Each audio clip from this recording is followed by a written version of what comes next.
Let's bring in former FEMA Director Michael Brown. Michael, it's just been one hit after another. I mean, do you have the resources? Does FEMA have the resources to deal with all this? We've had Harvey, we've had Irma, now we have Maria, and who knows what's coming next? Well, I'll tell you, Mike, that's exactly right. And what's going to happen is this will just blow a larger hole in the already giant hole that we have in the federal budget. So what happens is what always happens in these disasters. Congress will come back and they'll have a big argument for a while about the debt ceiling, and then they'll realize they actually have to get money to these disaster victims to start repairing the infrastructure.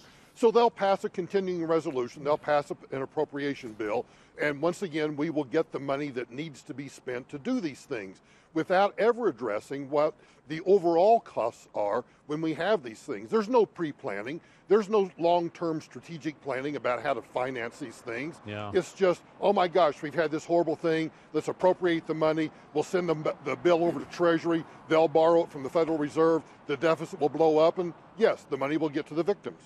What about, I was looking at Houston, and of course so much was focused on Harvey and the devastating flooding. Many people just lost their house. I mean, they go back and it's just nothing, it's uninhabitable. What do you do with thousands of people who have nowhere to live? What can the federal government do for these people as they try and rebuild? This will be the biggest challenge for FEMA, just as this was the largest challenge in Katrina. And that is, once you have a quasi-catastrophic, I think, look, if a disaster happens to you, it's catastrophic.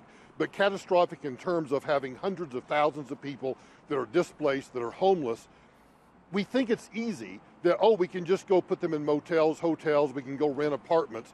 But in places like Houston and Florida, those properties are already saturated with owners and renters. So you're going to have to find alternative means to house these people temporarily. And by temporarily, I actually mean long term, because it's going to take a long time for them to get back into their own homes. This is the biggest challenge they face in terms of this particular disaster, separate and apart from Puerto Rico.